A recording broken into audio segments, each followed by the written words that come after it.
Mark is pushing the envelope of the future.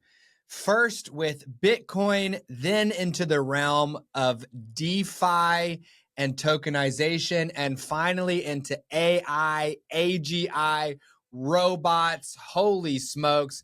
Satillionaires, hang on for a wild ride into the future.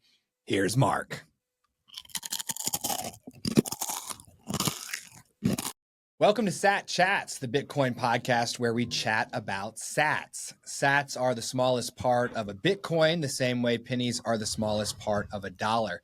With Sat Chats, we are building the world's biggest Bitcoin welcome center to serve as your gateway to generational wealth. If you are new to Bitcoin, we want to chat about sats with you. Head to satchats.com to grab your slot in the studio today. I'm your host, Stuart Bitcoin Maxi, who wears prescription sunglasses to protect you and your loved ones from my Bitcoin laser eyes.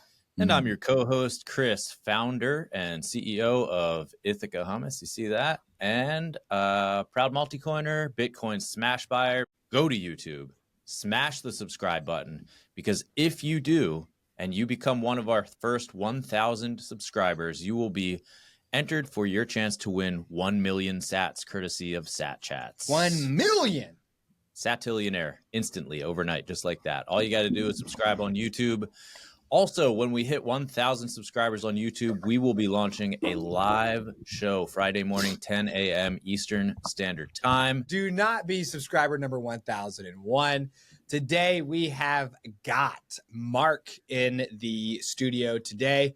Mark is a Bitcoiner. He is in the world of tokenizing real world assets, which is very, very interesting. And he also has a mind that is spewing forth with all sorts of visions of the future, AI engineered cryptocurrency, the economy, it was wild. It was wild. Digesting his form entry, I was like, oh my God, here we go. So we're going to get Mark's Bitcoin story here today. But before we do, Mark, help our satillionaires get to know you a little bit. Yeah. All my life, I've primarily been in some sort of financial role, either a marketing or sales role. I probably financed over, I'd say $1 billion worth of whether it's real estate or some other deals. So I'm pretty familiar with TradFi, as your audience would understand it, and then started getting into Bitcoin. Well, it's an interesting story. Way back in like 2015. So tell us about that interesting story. What were you doing? How did you find Bitcoin? How did you feel when you found it? Yeah, so I had a startup back then, and I was in an incubator up in Silicon Valley, and there were all these people talking about Bitcoin this and Bitcoin that. And I hadn't done the research. So I was a Bitcoin naysayer. I was one of the guys that would stand up in the room and challenge everybody else. And after they hit me with tomatoes, I was not convinced that Bitcoin was going to be a thing. I thought it was either a fad or I thought it was a fraud, a pyramid scheme. That was going through my head for about a year and a half, to be honest with you. It really wasn't until Ethereum came around and convinced me and showed me, look, this money can be now programmed. It could be built upon. It could be this and that. So that opened the doors. It wasn't Bitcoin. It was Ethereum. To me, Bitcoin was more of a faith-based thing, and I didn't have the faith at the time. But then once I started diving in, I'm like, okay, now I get it. And I didn't become somebody that liked Bitcoin until Ethereum came around. So that's interesting. So when you first came across Bitcoin, what made you a naysayer? What was holding you back from seeing its value? Well, I would see all these stories about Silk Road. I would see, what Bitcoin was actually being used for. To get onboarded with Bitcoin and to trade Bitcoin was a nightmare. You had Mt. Gox, I think, about that back then too. all I saw was fraud, and anything everyone was saying was negative in my world, in the TradFi world. Okay. So you got to understand my context. I wasn't brought up in a context that maybe the millennials were brought up in. So I didn't get it, and I didn't do the research, to be frank. I learned by challenging people. And so I sat in those rooms and I challenged them left and right. And I wasn't convinced until Ethereum came around. So it's interesting to hear that you didn't do your research the same way I didn't do my research. Mhm. But then Ethereum was what did it do? Did it open your eyes to the broader validity of cryptocurrency? Like, did viewing Bitcoin through the lens of Ethereum help you understand Bitcoin more clearly? Like, walk me through that, because I haven't heard that before. Yeah, because with Ethereum, I did a deep dive. I'm like, what's this smart contract stuff? And wait a second, if I pay you, it could trigger, a macro. I was thinking spreadsheets back then, or a smart contract that would do X, Y, and Z. You could build on top of it. I could build NFTs. Back then, NFTs wasn't a thing, but we were starting to think about all of these possibilities because I did the research and I read what people were talking about. And so that's what convinced me, like, okay, so this digital form of currency is here to stay. And it would be so much easier to store it digitally and use it digitally, especially internationally. And it wasn't controlled by some government that was, spending our money left and right. We could see from Doge what happens when you give people your money and let them go hog wild. And so that Ethereum story brought me into learning everything about Bitcoin. And then I became convinced that this was going to be a big thing because there's enough of us that had this belief that government shouldn't control everything, shouldn't control our lives, and especially shouldn't control what they do with our money. And so that brought me over to Bitcoin. There's just still was too many scammers. So like you, I didn't accumulate a lot. I'd buy a chunk, wait for it to go up and sell. Do you still feel like Bitcoin is backed by faith, or have you gotten to the point where you feel like Bitcoin's value is backed, at least in part, by its valuable money characteristics? I'd say both at this point. There's nothing that's changed my mind on faith, but it doesn't matter. I mean, most currency outside the United States is backed by faith. I do think the United States currency is backed by it being the world's reserve, as well as a military that says you better pay your taxes, or tariffs in this example. So yes, but it doesn't matter, because once you have a community of people that are using something as a currency, and as long as there's not some central figure able to rug pull us all, which apparently there's not. I mean, there's questions about, whether Bitcoin could be taken back over, or it could be hacked, from quantum computers. All these questions still remain. But at this point, you're starting to see the U.S. government get involved, and David Sachs specifically talking about, okay, we're going to provide some regulations, some guidelines and all that, so that the scammers are less likely to be involved in this whole community. I think Bitcoin's been a victim, just as tokenization's been a victim of all these scammers that are posting these stupid meme coins. Sorry, if you're a meme coin buyer, that's a scam, in my opinion. If you want to collect it as a collectible, fine. But if you're expecting to make money and flip and drive people into it, to me, that's the ultimate pyramid scheme. But so that's how I look at it. I look at it as both faith, and now you have enough community members within Bitcoin that it almost feels like it's backed by that community. Mark, what do you say to someone that is a pre-coiner who confronts you with their issue of, I just don't understand, like, what's behind it? Like, what is Bitcoin backed by? I can't understand that, so I can't get there with Bitcoin. The best person to answer that question, but this is how I came to my conclusion, and I think that will help. First of all, when you look at the benefits of a Bitcoin economy and all of the people, and if you look at the people that are in it, these are real heavyweights. You have a community of people that are using a system that isn't controlled by a central authority. And now it's got a long enough history. What are we almost coming up on? We're over 20 years now, right? Bitcoin's been around for 16 years. Yeah, 16 years. Sorry. And so this isn't going away. And as you could see by the price of Bitcoin, it's only going up. I don't personally look at it as a big investment opportunity, although I know a lot of people do, and they've done extremely well. I look at more as a Jesus, why do we have these bureaucrats managing our financial way of life, spending our money, and taking advantage of us? There's no one taking advantage of us more than these politicians from around the world. It's so clear and obvious to me. So if we can eventually get to a system that is managed by really nothing, but a community of people that are following, the code is law for Bitcoin, it's not hackable. That is the best of all worlds. You can't run deficits. You can't do all the financial manipulation is gone. So I'm an investor in that, and I'm a big believer that we need to get there. So help our satillionaires, our beginners, understand the similarities and the differences between Bitcoin and Ethereum specifically. Well, Bitcoin is there's no central authority or central body that's really controlling it. And it is basically digital gold if you look at it from that perspective. So it can be used as a form of payment, just like gold. It's not its primary function.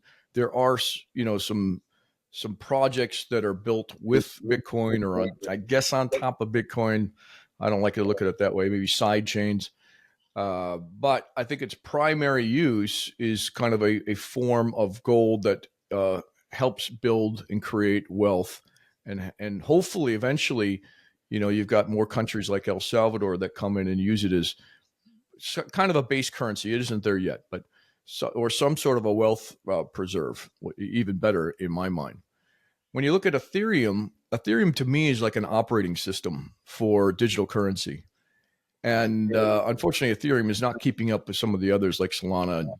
But Ethereum to me is an operating system for digital currency that you could program. You could do anything you could think of. You could pretty much do on Ethereum. Yes, there's high gas fees and all that. Hopefully that gets solved. So if Bitcoin's kind of this wealth reserve, Ethereum is more like an operating system that you could build things on top of, projects, NFTs, tokenization, tokenized real world assets. And it also could be used as a currency. It's definitely not the best form of currency, but it can also be used as that. And that's how I tell people at a high level how to distinguish the two. So it almost sounds like you might have moved on from Ethereum to other cryptocurrencies that you feel are innovating more quickly or providing more value. Have you ventured further into that realm? Very far. But for me, because Ethereum is accepted by the most people, I still use Ethereum as a tokenization. I know we haven't talked about this, but a method of tokenizing real world assets. Solana wants that it's got to get a little bit further. Solana will probably move to at this point once everything's working. When I say working, it's like Ethereum has got standards for verifying whether somebody's real and whether they're not on some blacklist. So we call that KYC and AML.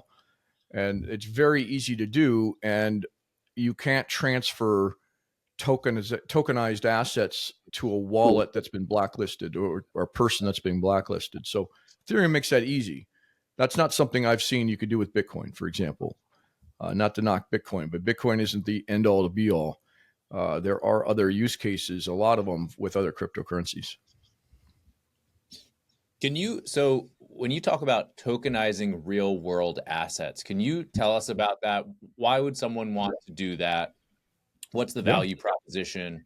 How is it done? Just give us an overview. Yeah, it's quite easy. So let's say you own a piece of real estate here in the United States, and you want to raise money for it, or you want to sell it, or you want to develop a brand new business model around it, which requires a bunch of people to own it. And maybe these people are outside the United States. There's not a possible mechanism that makes any sense to deploy that will allow people from around the world to invest in your real estate without tokenizing it and putting it on a blockchain. And the reason is because most people can't invest in U.S. real estate outside the United States, for example. It's a very arduous process to get there, or they have to have a lot of money. With tokenization, you could sell it to people for as little as $10, whatever you want to set. So now people can own real estate in the U.S. for as little as $10, and there's a bunch of business models that have been kicked off because of it. Because it's now a security token, not a utility token, which is what we've been talking about, or a stable coin, which we've been talking about. Security token can pay dividends legally, can anything that securities can do, plus a whole lot more because of smart contracts. Because it's a security token, there's legally a lot more things you can do with it than you can't with utility tokens around the TradFi or financial side of things. It almost sounds like with tokenization of real world assets that are security tokens versus utility tokens, do you feel like the TradFi vibes are being recreated digitally through some of these more complex mechanisms? Maybe Bitcoin is good, clean money. It's just chugging along every 10 minutes. Here we go. Nothing fancy. It's the vanilla ice cream of the digital world. Like, it's always going to be there for you. But you're going to Ethereum, smart contracts, then into Solana, other places, different blockchains, different types of tokens.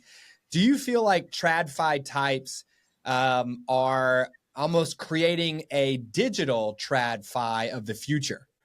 I think that's exactly what we're doing. We're creating a new system that's going to replace an outdated and controlled and manipulated TradFi system.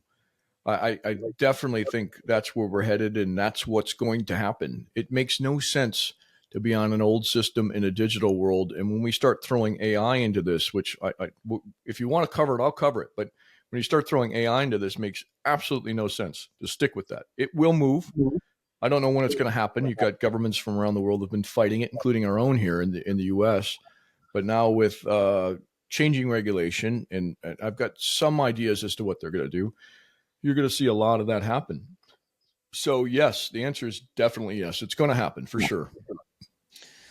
So is there a problem with TradFi? And if so, is it, I guess my perception of TradFi is that it's a bunch of greedy types who are packaging up all these different things I don't understand in order to get rich while I continue to work my butt off and not get anywhere.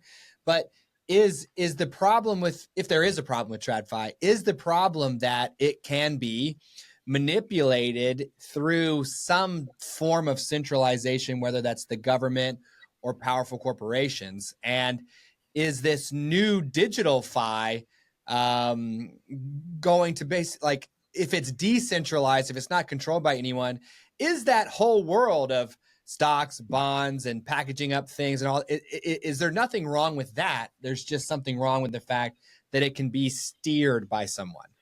I think it's the latter, but let's start with TradFi. It absolutely 100% is manipulated by a few corporations, Goldman, others that are getting together and they're doing that manipulation or coming up with their own forms of manipulation. They have far more knowledge about what's going on than you and I. We cannot compete with them. So we either invest through some sort of ETF, or we know of a stock personally that's going to do well and we invest in that. But these guys are doing it at massive scale, and they make a ton of money adding very little value to the system.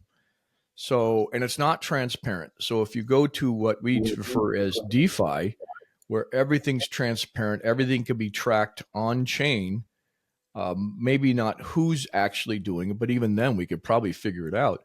Then it's a much more transparent process. We know what's being manipulated. We know it's not being manipulated. The systems being DeFi, not controlled by any central authority. Not all of them, but hopefully a lot of them won't let it be manipulated in some big corporation's favor.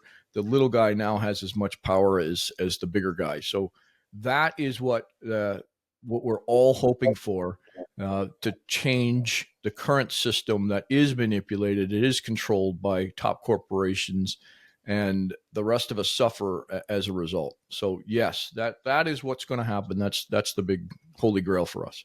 So DeFi is decentralized finance? Yes. Okay. And in TradFi or centralized finance, the little guy cannot compete with the big guy, but DeFi allows the little guy to compete with the big guy.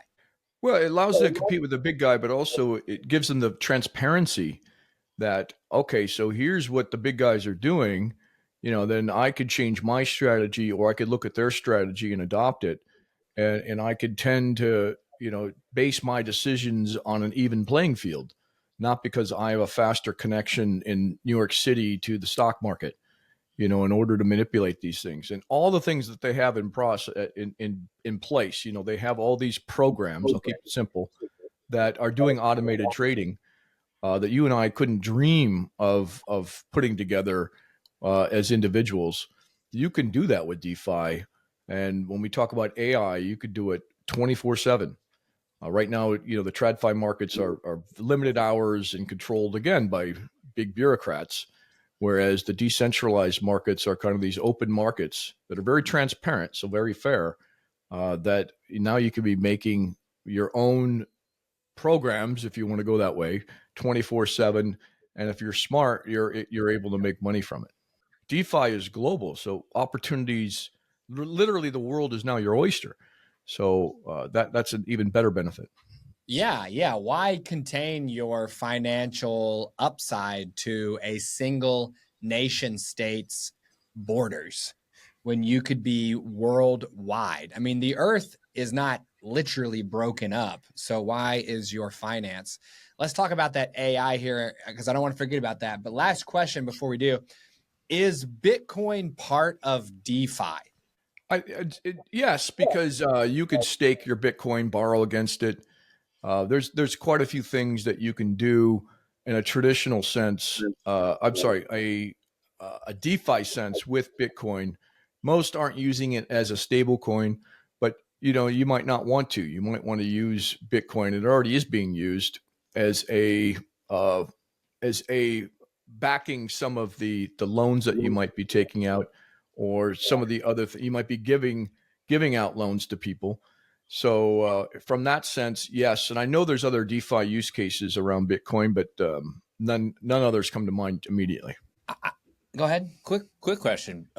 So in your business or even in your personal life, is that something that you personally are engaging in right now? Yeah, I stake Bitcoin, and I get a return just from staking it. So I'm not so worried when Bitcoin goes down to 80,000 from 100,000. First of all, just look at the history of what's happened. It's going to skyrocket past 100,000. It's just a matter of when. But in the interim, why not earn a little return from it? And what does it mean to stake Bitcoin?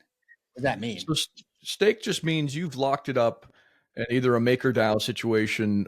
Okay, let me just stay high level. There are people, groups, DeFi, financial organizations, or decentralized organizations that you can go and say, look, I'm going to lock up my Bitcoin for someone else to use, and they're going to pay me 7% for the right to use it. I can't sell it. They've got to pay it back. It's done automatically. That decentralized authority handles the loan payments and all that kind of stuff. But it's not sold. So if they stop paying me, I just get my Bitcoin back and I made whatever I made. So that's what it means to stake. You're locking it up in a vault. No one could take it, and you're being paid for someone else to be able to use it. What kind of real world stuff have you literally tokenized? Almost everything. So let's say, now I was very early days with a company called Wax, and we didn't call it tokenization. We called it NFTs, but these are NFTs backed by real world assets. So Wax is the original company that I'm aware of that tokenized, like sneakers or Mike Tyson's gloves, which is all true. we held it in a warehouse while somebody owned the NFT that they could pass and share around. It wasn't successful because it was way too early, but the team was brilliant in putting that together. I didn't like the warehousing. I thought it was too expensive, but we've done just about everything in that example. In today's example, these are more bigger types of things like real estate. You could do exotic cars, you could do art. And essentially what you're saying to people is you couldn't buy this on your own, but you can own a fraction of it, and you will get the same benefits that if you did own it, you would get, which would be, either rent payments from real estate or appreciation from art, or whatever mechanism pays you money in the real world. If you own that by yourself, we can then pass through millions of fractional holders of that particular, let's just say real estate, of that real estate. And that's never been done before. I mean, you could literally, after 10 years, if you put aside $1,000 a month and you invested in just a normal commercial real estate deal, $1,000 a month, which you could never get into ever if you were doing it traditionally, in about 10 years, you'd have a $15,000 to $20,000 a month legit income, passive income, just from all of those investments of $1,000 a month every year for 10 years.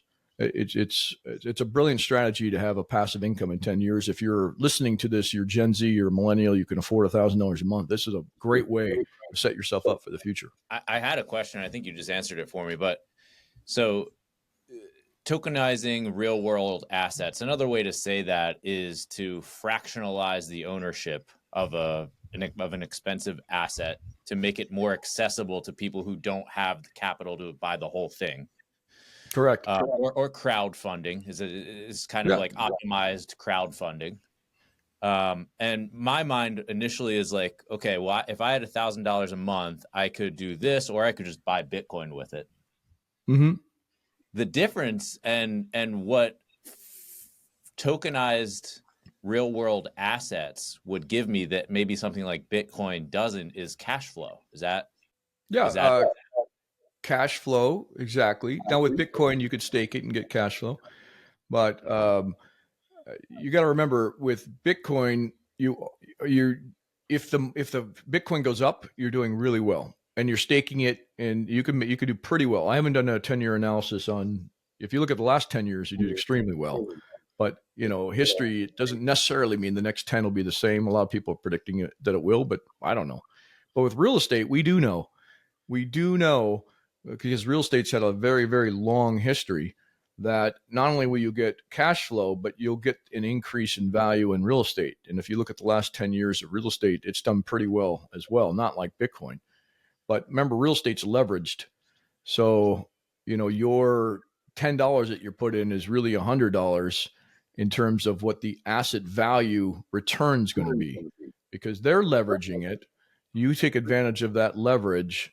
So your $10 is controlling $100. And that's a huge payoff if you've picked the right project in 10 years, for example. So I can understand the value of fractionalizing real world assets that are too expensive for the everyday man to buy. Yeah. Right? I mean, I can't store my wealth in a Van Gogh because I don't even have enough wealth to store it. There's a barrier to entry if you're going to try to store your wealth in a commercial building or in a piece of valuable art.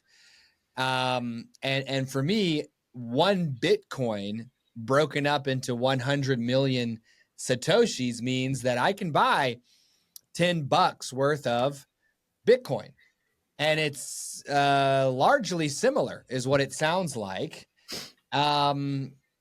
But you take advantage of some of the more traditional value that's associated with things like real estate, for example, where you could get that cash flow, or that it's largely stable in terms of growing over time, whether that's due to the fact that they're just printing more money or the real estate is truly appreciating in value is not necessarily as important in this case as allowing guys like me and younger to dip a toe in that world as well. And quite frankly, if they fractionalize the Black Forest in Germany, I'd buy $9 worth of that sucker. Are you kidding me? I want a little piece of that Black Forest in Germany. I don't know about you. So let's chat about that AI business for a second, because you had a lot of wild questions about the ramifications of what might be. I think as a Bitcoin show, I don't think anybody can not talk about AI, because it's going to have an impact on everything the same way we believe Bitcoin will have an impact on everything. So take us into the realm of AI. Yeah. There's three things you really need to know about AI. One, it's here and it's not going anywhere. And if you look at just a year and 4 months ago when ChatGPT 3 came out, that was a big turning point with AI, at least from a consumer point of view. The businesses and military have been using it for a while, but from a consumer point of view, most of us have used it. Most of us have seen how incredibly powerful it is. And that was a year and 3 months ago. So I say, fast forward 5 years. And this is what you're going to see. There's things called AI agents. And I liken AI agents to like smart contracts. But these smart contracts can talk to one another. So if you're creating an AI agent to do just about anything, programmatically, it can act as an employee. Literally, if you can think it, the AI will be intelligent enough to do it. And then now they're talking to one another. You're going to see the first autonomous corporation in 5 years, meaning there's only going to be AI people running it. It'll be a $1 billion corporation. Mark my words, in 5 years, the first one's going to happen. And it'll be run by one human, or what I call AGI. How far do you guys want me to go here? As far as you want to go, baby. I'm strapped. Right, AGI. AGI is artificial general intelligence. And we're only, according to some people, months away. I think we're probably 18 months away from this, which means AI is now creating its own knowledge. It's smarter than us and creating its own LLMs, which are just pools of knowledge about specific topics, or like ChatGPT, almost every topic you could think of. But this AGI layer will be smarter than human beings, any human being, and create its own knowledge, its own language. And so when you have them controlling the AI agents that can be programmed literally to do anything and think on their own feet, it's a brand new world. You already have AI agents running some of these trading mechanisms for Bitcoin and other cryptocurrencies. That's a thing. AI agents are running it. It's like the programs that Wall Street uses, but adaptive and far more intelligent. And you've got individuals that are doing that. It's not great yet, but it's getting better and better and better as the technology, as AI develops its own knowledge bases around trading. So, here's the thing. And I'm going to be the one to tell you, you might hate me, but I'd say 80% of the jobs that are being done today are going to be lost in 5 years. But it'll only give us better jobs. I'll be able to have AI, and here's the third leg in the stool, okay? I'll be able to have AI agents and AGI in robots. Go look at what's happening with robots today, to be able to do anything I want, including build homes, skyscrapers, fix problems, whatever it is. So imagine you now having the power, not quite of an Elon Musk, but the power to do amazing things out there, because everything is so much cheaper and easier to use. And you could just program this army of AGI enabled bots if they haven't taken over by then. I know this sounds sci-fi, but it's happening, folks. It is. And hopefully we're putting things in place to stop some of that from happening. But all of this is around the corner. Within 5 years, it's going to happen. And so everything we know today will change. And you're starting to see pieces of it. Look at the graphics you can create, the videos you can create. I mean, pretty close to indistinguishable. Now move that into job functions. That's coming next within the next 12 months.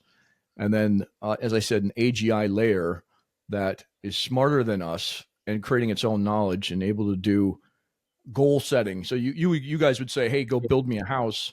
This isn't happening in the next 5 years, but go build me a house. And, the AGI would be the general contractor. The robots would be the subcontractors. And they work with, the permitting and all the rest of the things that are necessary to go build that house on its own.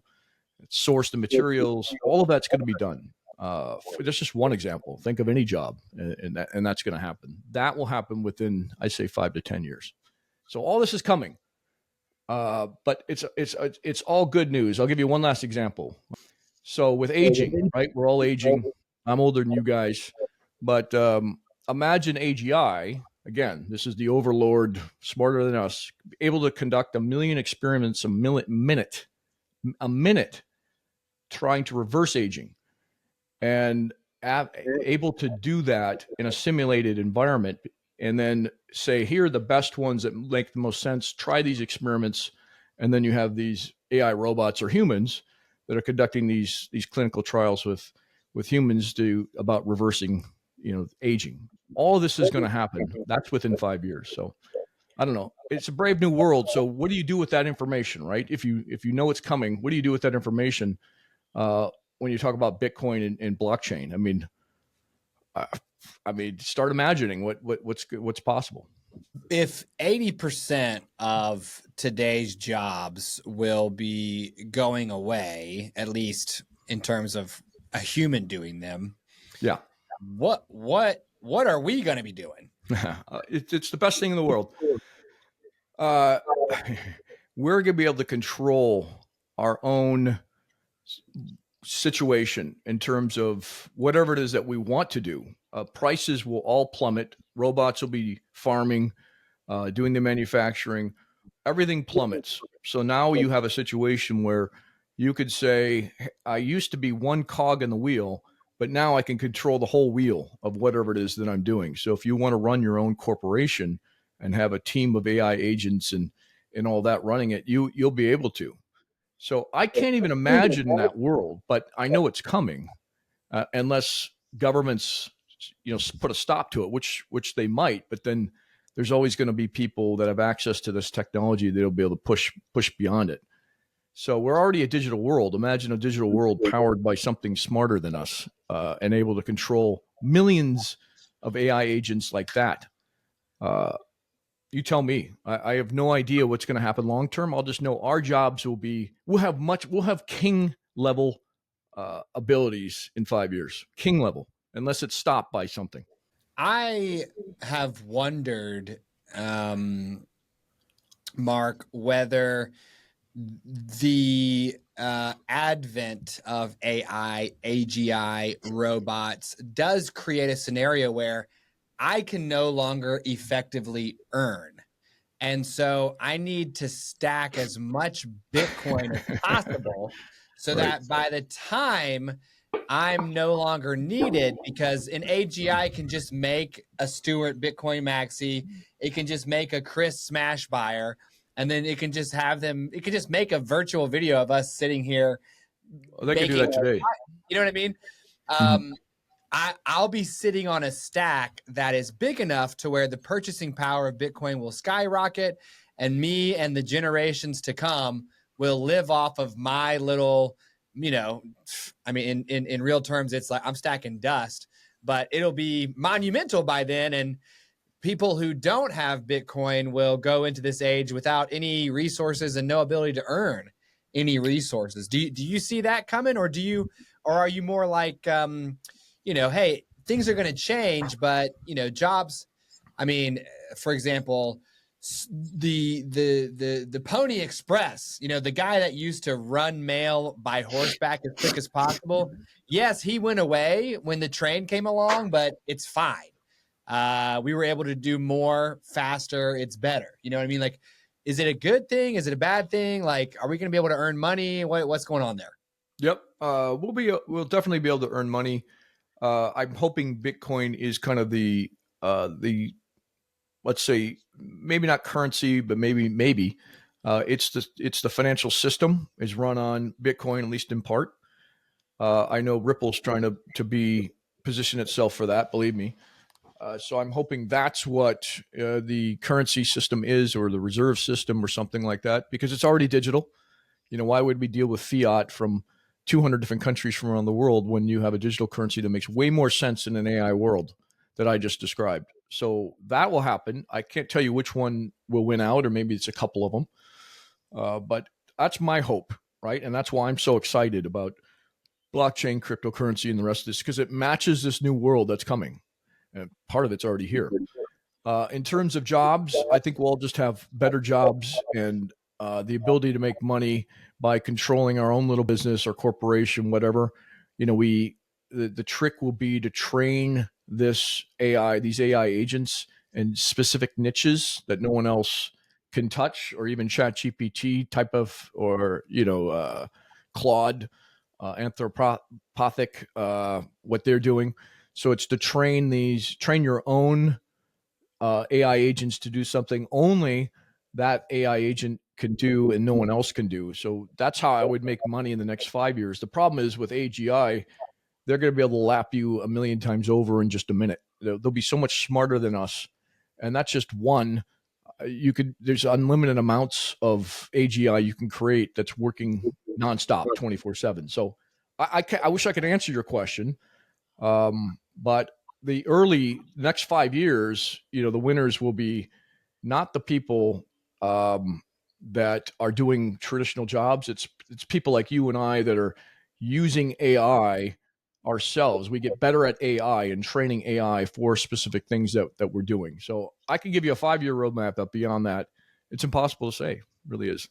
In order to account for the energy required to power AI and AGI, and in order to fairly compensate those AIs or AGIs for their work, whether that's digitally or in the real world through a robot, are they going to need to pay one another accordingly for their effort? And if so, do you think they will create their own money? Do you think they will see Bitcoin and decide they like it?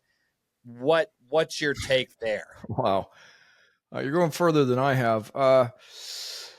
I think they will adopt a current technology and either make it better, or they might invent their own. I mean, we're not in control at some point, right? We just hope they follow a set of rules that we put in place. But I don't know, man. I'm excited about it, but a lot of people are afraid of it too.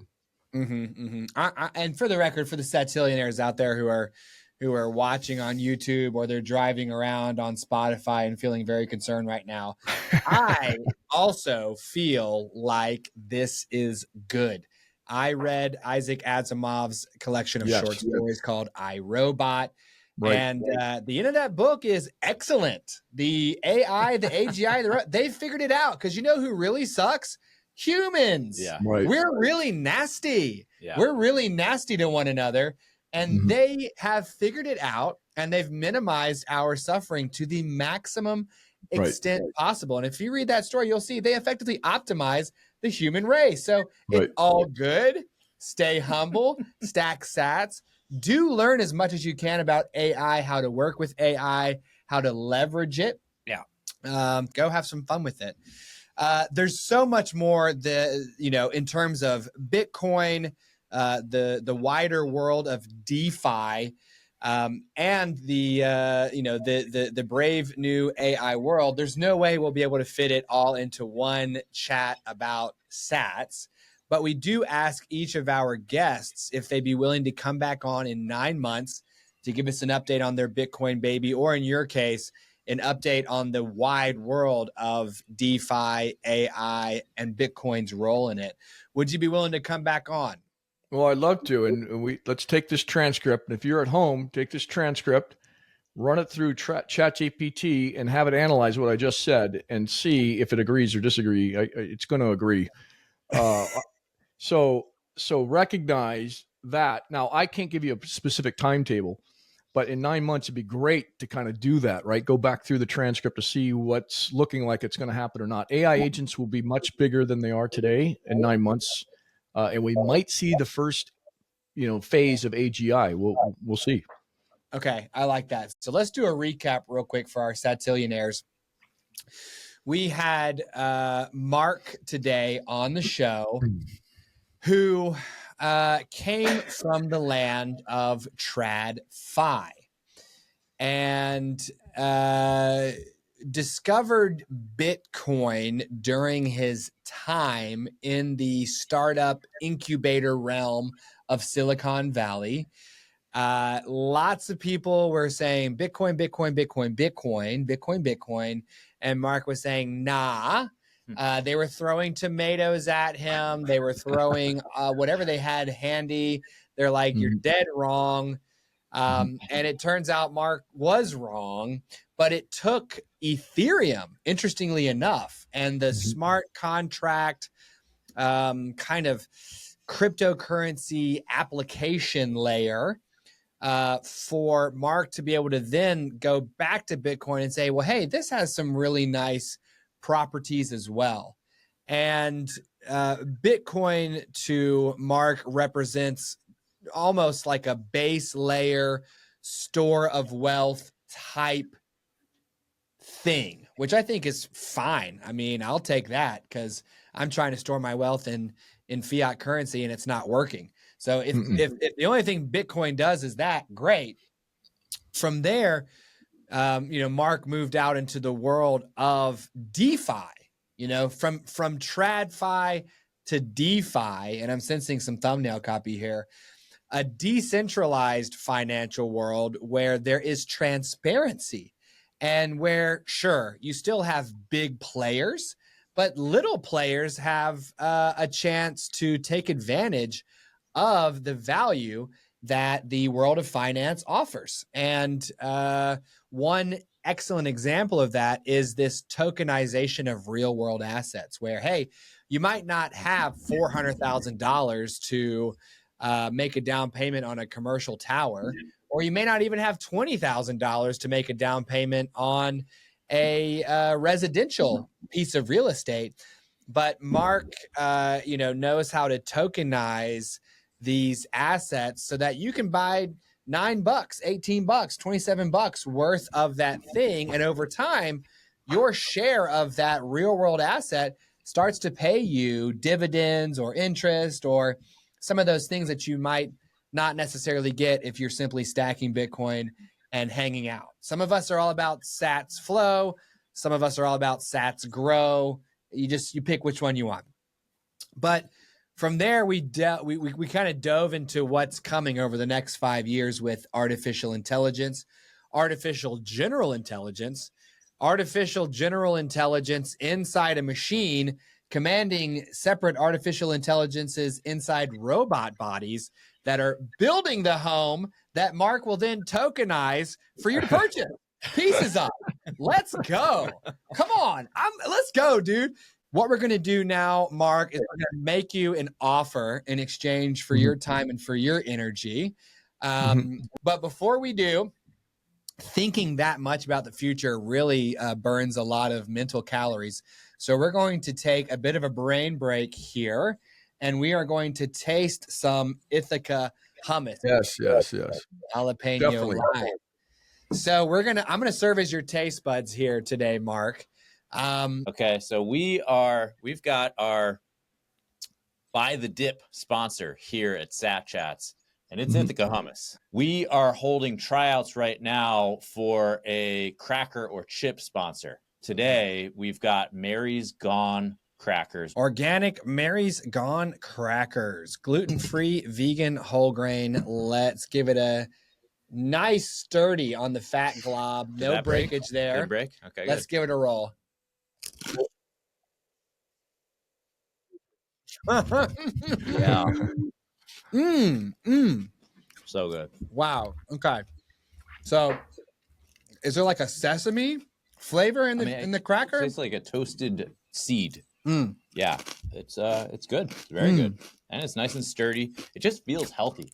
Yeah. I feel healthy when I eat this. You know what I like about these? I've been really watching my fiber intake lately. I want to get a lot of fiber, as much as I possibly can. These Mary's Gone crackers have 11% of my daily fiber needs. Wow. In just one serving. So, Mark, you said you were in California and Southern California. Southern California. So, where can Mark get Ithaca hummus in Southern California? Well, you can find Ithaca hummus and Mary's Gone crackers at Whole Foods near you, Sprouts near you, Kroger, Erewhon?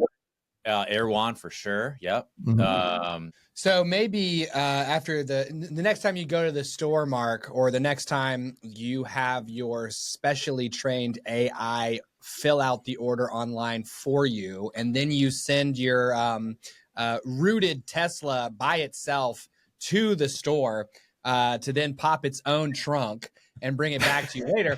Have it include some Ithaca hummus, give it a little crunch for us, and then come back to the comments on YouTube for your show, Mark. Tell us what you thought about it. Mark, we are Bitcoiners here on the Sat Chats podcast. So we believe in value for value. In exchange for your time as a small token of our appreciation, we're going to give you the choice right now between 50 US dollars, which is encased so that Stuart can touch it, and $50 worth of Bitcoin. The Clark Moody Bitcoin dashboard is showing an exchange rate of $78,260 for one Bitcoin, which translates to 1,278 sats per dollar. So I'm going to multiply that by 50 and wow, 63,900 sats or $50. Let me see.